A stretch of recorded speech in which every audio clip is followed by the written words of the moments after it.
talking about, like what you're seeing in DJing, and I've got some issues with everything that I'm seeing with the sync button, and like it's almost like DJing now is like where I'm from, we got this thing called Upward Bound, and Upward Bound was like sports, and like everybody gets a trophy. You know what I'm saying? It's not the same. Like DJing is it's not. I get that you might want to do this thing, but if you're not putting in the time behind the scenes to honor the craft, like it's just I don't care if you're not. If I'm watching we're watching blend battles, and I'm like, yo, you're not touching the crossfader. I'm watching your set, and you're not touching the crossfader. That's a problem for me, man. Welcome everyone to another edition of the DJ Bit with DJ Loco Lopez. Here, let me adjust my camera a little bit. All right, I should have done that when I first started. All right. So welcome back. Welcome back to another edition of the DJ Bit. What I just played for you there was it was an interview with Rob Swift, and they were discussing DJs and the art form and whether or not you're a real DJ if you do certain things or if you have certain equipment, whatever the case is. And it prompted me to want to talk about this today. Let me bring up the music a little bit. It's in the background. So I decided to make a video today about that very thing. So let's get into it. Let's get into the video today. And what this video is about is asking the simple question, or you are not a real DJ if, okay? And that shouldn't be a question mark. I should have edited that. But you're not a real DJ if, okay? And there are several key things that people talk about when they talk about DJing, whether you're not a real DJ. And this has come up in my life, you know what I mean? For some people that don't know me, a lot of the people know me in the local area that I'm in. They know that I'm a DJ. But I have been classified as one type of DJ for a long time. Let's put it this way. I'm hired equally for weddings and for Latin DJing. The problem is that the majority of the people that see me publicly see me when I'm being a Latin DJ. The private events that I do for weddings, nobody's really seeing me. So I get funneled into this idea that I'm a Latin DJ or I'm not a real DJ. Do you get what I'm saying? And I think some other DJs struggle with this kind of thing, especially when they do run a professional service outside of doing other types of work, like maybe they're a bar DJ, they're like and vice versa. Some people might categorize a wedding DJ as not a club DJ, based on a lot of factors. But anyway, let's get further into the topic here. So we can't talk about DJing and being real DJs and all that without first addressing the fact that they were pioneers, okay? So people like Kool Herc, okay, who was credited with inventing DJing as we know it today. And then there's Grandmaster Flash. We can't not mention Grandmaster Flash. There's Jazzy J, Grandmaster Kaz, Jam Master J, and let's see, and Jazzy Jeff. So here are a group of pioneers who really, really took the DJ art form to the next level. You know what I mean? But we can credit Kool Herc. So DJ Kool Herc is widely recognized as the creator of hip-hop, credited with pioneering the technique of extending the instrumental breakbeat on a record during a party in the Bronx, August 11th, 1973, which is considered to be the birth of hip-hop. Okay? So when we talk about the greats, we talk about the art form, we talk about the pioneering of DJing and what DJing represents. So for some people, when they look at a DJ, they measure them according to the pioneers. You know, they measure them according to what they had and all of that. And, you know, there are purists. There are people who feel that the art form should be pure to what it was invented, to the way that it was invented. So, in other words, 2 turntables, a mixer. You know, if you're not using that, you're not a real DJ. And then there are the people with the philosophy that it doesn't matter what you have, you know, as long as you can rock a crowd, you're okay. But there are all these different philosophies, but we often get classified as being a real DJ depending on so many factors. And let's get into some of the factors that may be the reason why people categorize you or not as far as DJing is concerned. So let's get into the presentation here. So you're not a real DJ if you've never used a turntable. Okay, that's what, you know, that's what purists believe. That's what some people believe, that you're not a real DJ if you never used turntables. Second, if you've never played from physical media, meaning if you've never held a record in your hand, if you've never used a CD player, you know, physical media, something you can hold on to, insert into the deck and cue and all those things, you know. Third, if you can't mix by ear, you're not a real DJ. You know, that's a fundamental piece of what we do to set ourselves apart from like a jukebox, is being able to mix, being able to blend beats, all of that stuff. So, you know, many people will say if you can't mix by ear, you're not a real DJ. And fourth, if you've played in front of a crowd, okay? Have you played in front of a crowd? Has a crowd responded to you? You know, do you have a following? You know, do people come to see you play? You know, if you haven't really done that, are you really a DJ? So, you know, those are a lot of questions that come up. And, you know, when you start talking about purists and you start talking about DJing, and, you know, like, for instance, if we talk about Rob Swift has a very, very hardcore view on DJing. And I don't blame him. Because I sort of feel the same way in a lot of respects. Okay. I'm kind of in the middle of being a purist and being someone who accepts technology and is willing to expand what we do with technology and with everything that's available to us now.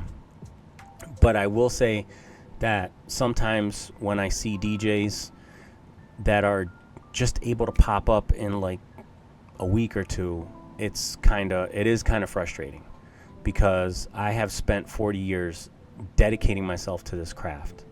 And which brings me to the topic that, you know, one of the reasons why people who are like new DJs will say old heads are bitter, okay?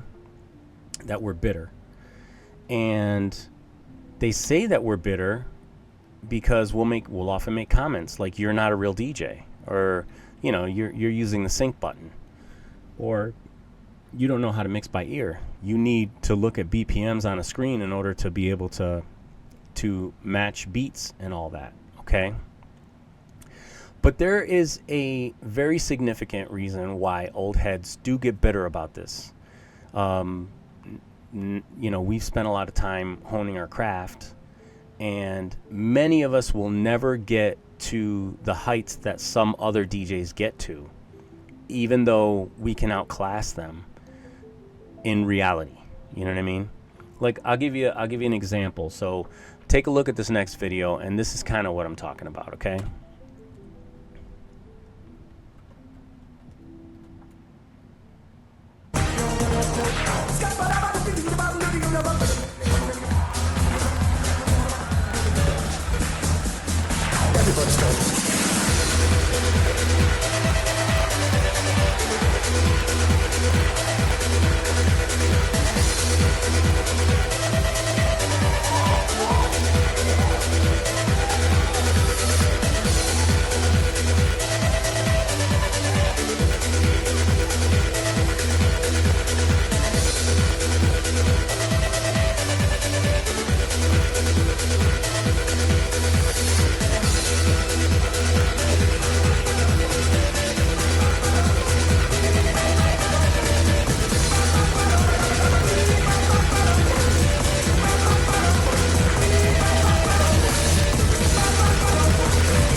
So that video right there was from one of the festivals. I think it was like the Tomorrowland Festival. No, it wasn't Tomorrowland. It was another festival. In any case, look, any DJ can have a bad night. I get that. It happens. Sometimes it could be a lot of different things that are causing an issue. Like for instance, in that reel, to give Tiesto the benefit of the doubt, he has been in the game for a long time. I'm not trying to take anything away from DJ Tiesto, okay? But the problem I have with watching a video like that is the fact that DJs like myself will most likely not perform to crowds the size that he did in that particular venue. And that nobody really cared that he was a train wreck in that video. Now, once again, barring the fact that maybe the monitors weren't working correctly and he was getting feedback sound, or maybe he was getting the delay coming from the speakers in the rear, or the delay coming back from the speakers pointing outward, or maybe buttons not working correctly on the mixer. All of those different things that could happen to a DJ to kind of ruin your set. But I've been a DJ for 40 years, so I know what being unprepared and not really having skill looks like. Okay? And to me, that looked like not having skill. It looked like someone who didn't even understand the inner workings of how to blend a beat, because you can't just flip faders and you can't just turn knobs and make cool effects. That's not what this is about. And whenever I do see DJs like that, now once again, Tiesto aside, they're in a different class of DJ, like Tiesto, Calvin Harris, they're all, what's his name, David Guetta. They're all, those DJs that headline those massive shows. I'm not downing anyone. I just want to be very clear is that I'm not looking down on any of these DJs, but there's a reason why they're able to command these crowds, and that's partly because most of them, if not all of them, are music producers in addition to being a DJ. I would say that they are more music producers than they are DJs. They're kind of, in my opinion, they're kind of guys that were like making music in a studio and decided, hey, you know what? I'm going to take this live on tour. I got a bunch of hits that I have created, and I'm going to mix them all live for the people. Now, I know how the industry works, and I know that a lot of the sets that those guys play are pre-recorded. You can see it. You can go to YouTube, you can watch them perform, and you can get little bits and pieces of how they're using the gear. And if you're a professional, you know that they're not actually doing what is being played. And if they want to comment, whoever wants to reach out to me on this video is welcome to reach out to me on this video. I'm not saying they're not real DJs, but this is what the conversation is about. Like who is a real DJ? You know what I mean? How do we classify this? And, so for guys like me, for old heads, for, purists, all of that good stuff, I mean, there's a lot we didn't have, okay, to be good DJs. So let me just talk about that a little bit. So these are the luxuries that, these are the things we didn't have the luxury of or needed, okay? So let's start here. You got to pay your dues, man. You got to pay your dues. And I'm going to explain later why paying dues matters and why old heads get bitter about this kind of thing and purists get bitter about this kind of thing. I'm going to explain in a second. So today's advantages, all right? I'm going to talk about what new DJs coming into the scene have advantages of. New DJs have available cheap equipment. Okay. When I was coming up, I didn't have that. Okay. There was no American Musical Supply. There was no Sweetwater. There was no online ordering. There was none of that. I mean, there was a catalog if you got one. It wasn't specific to DJs until much later in the 90s. So it wasn't accessible. When you built a system, you had to drive your tail over somewhere and pick something up in New York City. You just didn't have available equipment. All right, let's get on to the next thing. Vast music sources. Okay. Back in the day, we had to buy our music. We had to pay for it. We had to pay out of our pockets for that.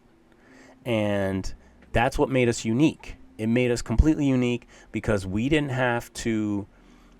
Our only competition was the next guy who maybe didn't have the same songs that we had. But everybody had their own flavor and their own style. So, my playlist, my set list, my crate would be tailored to what I could perform, and people would hire me accordingly. And then the next DJ would have a totally different crate, and they would hire him accordingly. And we knew our music. But there wasn't like Spotify. There wasn't all these different things that were available at the time. The next thing is tools and aids for mix assistance. All right. Now, this is the one thing that gets purists and old heads very bitter, is that we didn't have YouTube to watch other videos on watching other DJs on YouTube to figure out how they did something. We didn't have YouTube tutorials to tell us how to hook things up or how to use certain features on a device. We didn't have all that. We also didn't have a sync button. So, we couldn't just hit a button and have two beats blend together, and all we had to worry about was mixing the levels. We also didn't have BPM counters. So in our heads, we had to understand our crates and know which songs would go with the songs.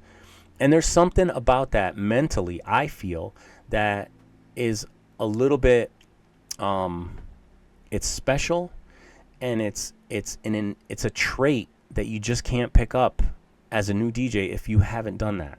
Okay. Understanding the speeds, the tempo at which music is playing, and being able to flow through an evening without the assistance of a BPM counter. I mean, all new DJs have access to it. Now, I use it. Do I use it? Of course. It helps a lot. But if I didn't have it, it wouldn't stop me. But in any case, let me continue with the rest of the stuff here. The next is social media promotion. Okay, that's another advantage today. So back in the day when we were coming up as DJs, not only did we have to go source our equipment, not only did we have to buy our music, and not only did we have to physically learn how to be good at what we were doing with the little bit that we had, we also didn't have an outlet to show people or showcase our work. We didn't have it. We didn't have YouTube. We didn't have Instagram. We didn't have TikTok. We didn't have any of those things. So we really had to shine in person. We had to play for free a lot of times. Just to, in the beginning, play for free, just to allow people to see you, just to allow people to understand who you were and maybe accept you. And here's the thing. It was a 50-50 shot whether people accepted you or not. Because just because you showed up with DJ equipment didn't mean that you were automatically going to be famous, popular, or even wanted as a DJ. Because on top of all of those things that I mentioned before, you had to be good. You had to showcase your stuff live. You had to be on point. Okay? So, when you think about purists and old heads and all of that, this is why they say the things that they do. This is exactly why. And I am in the middle of that because I spent 20 years on physical media and turntables, and then I spent the next 20 kind of finding my way through this thing called DJing by having to transition to CDs and having to transition to controllers and using a laptop and storing my equipment, storing my music on files. You know what I mean? Like, so, and I've grown to love it. It's now an indispensable part of what I do. I'm not complaining about it, but I'm just saying if you're a new DJ and you get those comments from other DJs, just remember that this is what some DJs went through. So, and then the last thing I want to talk about is access to information. Sorry that's on the bottom part of the slide there, but access to information. You know, we didn't have access to information, which is what I was talking about with YouTube and all that. But take, for instance, if I'm a new DJ, I can create a playlist with ChatGPT. If I say, hey, I wanna play for X amount of people at this event, and you know, what are the top songs I can play, it'll generate a playlist for you, and you can just not even know music. You know what I mean? Access to that type of information is something we didn't have. We had to know what the crowd wanted. We had to know what the music was. And, you know, the reason that DJs say, oh, you're not a real DJ if you didn't do this or you didn't do that, is because, you know what I mean? It's like you have access to information. You can become a DJ in a weekend. You can buy gear and have it delivered in 2 days. A tiny controller, a good set of speakers, download some music over a weekend from a ChatGPT playlist, and then go out and play. And then use all the tools. If you have some level of skill in understanding technology, you can go ahead and use the sync button and start blending tracks. And, you know, I'm not saying it's that easy, but I'm just saying that, you know, it's certainly a lot easier than it was when we were coming up. And that's why we talk about those things. So now I'm gonna get into my final thought here. I'm gonna get into my final thoughts with this. So getting back to what I was trying to tell you about DJing, okay, is think of it this way. Think of it this way.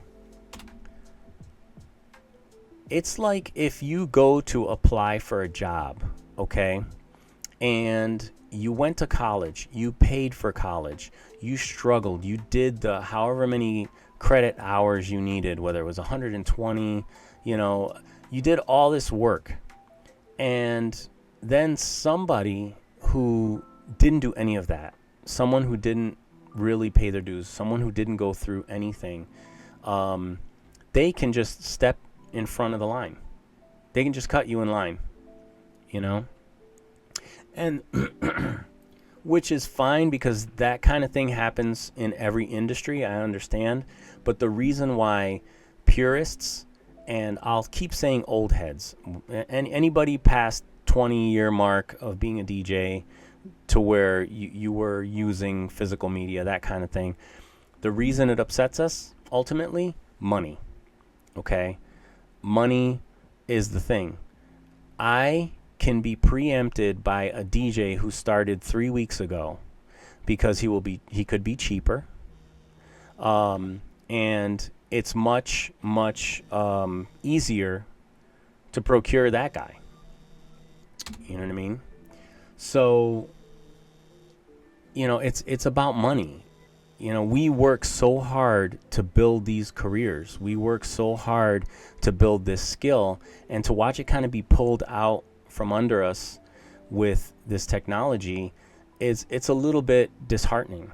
You know what I mean? It really is, because I have felt that. I've certainly felt it.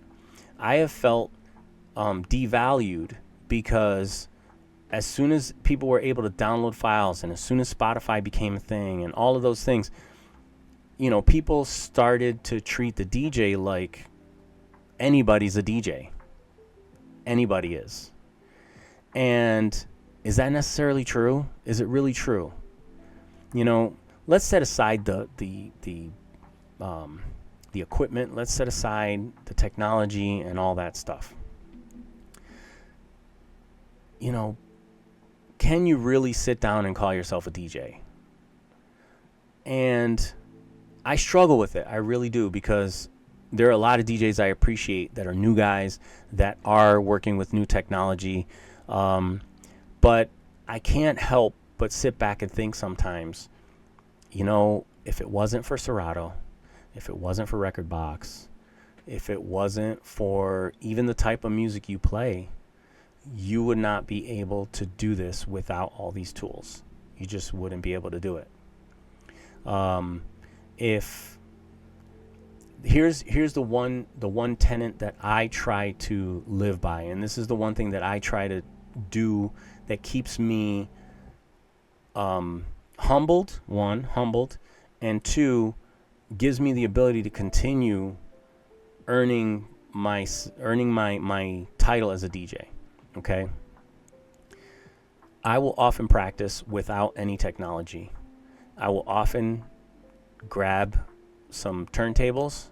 I'll grab some records, throw them on the turntables, and I'll just try mixing. And let me tell you, when you've gotten used to technology, it is very humbling to go back. It is super humbling.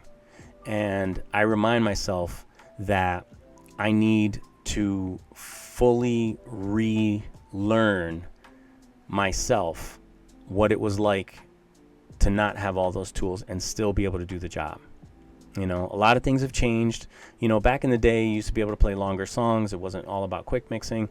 So, you know, today with shorter attention spans and social media, you know, songs are down to 30 seconds. You got 30 seconds to play a song. So it is a lot more difficult on physical media. But, you know, sometimes I'll burn songs onto a CD and I'll still use a CDN88 to practice. I just try to humble myself out to stay true to the game. Do you have to do this? No, not necessarily. Not necessarily. But I guess the point that I'm trying to make with this video is it doesn't really matter what other DJs think of you. Honestly, that's really not.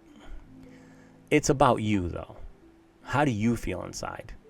You know, if you spent 2 weeks and you spent $1,000 on gear and you downloaded music in a weekend, you know, can you really say you're a DJ? That, you know, it's you. It's about you, not about what others think of you, like what I think of you. Like when I think of myself as a DJ, I'm only trying to prove it to me. I'm only trying to prove that I'm a DJ to me. And so I do the things that respect the craft. I practice in different ways. I use different technology. You know, I grow with the technology, but I also look back on what we had, and I remember that that's really the basis for how I started this. You know, and I'm not calling anyone a real DJ or not a real DJ based on these things. I'm just kind of talking about the subject. So, you know, if you want to drop some stuff in the comments below, you want to have a discussion about this, let's have a discussion about it. You know, I'm not, once again, I fall between being a purist and being a, being a more modern DJ that enjoys the new technology and uses the tools. And I consider myself a real DJ, okay? And I know what it's like to be classified as not a real DJ based on what I said before, where people see me as a Latin DJ and think, oh, he doesn't do anything else. Or, you know, they see me at a wedding and they don't think I could DJ a club. So, you know, there are all these little caveats to, you know, what we are and who we are. I'm just saying, if you want to do this thing, if you want to do it wholeheartedly, really learn the craft, man. Really learn it. You know, get in there. You know, I understand that there's not a lot of media nowadays. Media meaning records. Like, it's not really easy to buy records and have the latest of all of that. And it's not practical. I get it. You're going to have music on a laptop. That's fine. But really try to hone your skill on switching up, not using the sync button when you don't have to, not relying so much on effects, not relying on a specific BPM count. That's one of the things that, like, for me, it's easy to be a DJ if you're like, if you're one of those festival DJs, okay? It's 130 BPM. It's between 120 and 140 BPM the entire night. That's what it is. It doesn't go down to 90. It doesn't go to 110. It doesn't fluctuate. They don't have to really go too far. It's all synced. It's all 130 BPM or better. And so as a DJ, listen, I'm not going to tell you who you are and what you are. I'm not here to judge any DJs. I respect everybody. Even Tiesto. I know I called him out on this video. I respect him too. I respect Calvin Harris. I respect Guetta. I respect all those guys. But I do have a preference for DJs like Jazzy Jeff. I do have a preference for DJs like Puffy, like Trays. Those are guys that use technology, but they also know old school ways of doing things, and they really learn the craft. And then the reason they sound as good as they do with the tools is because they knew the craft. So let's talk about it in the comments, man. Like, give your 2 cents about it. Once again, I'm not calling out any DJs. I'm just talking about the topic of why a DJ might say you're not a real DJ. And let's talk about it. So anyway, I'm going to sign off on this one. You guys, thank you very much for joining me. Please like, share, and subscribe to my channel. If you agree with what I'm saying, or if you don't agree with what I'm saying, let's have a conversation about it in chat. You know what I mean? Yeah, that's it. I struggle with it too, man. I do. I struggle with it. But in any case, thank you for joining me on this episode of the DJ Bit. We'll see you on the next one.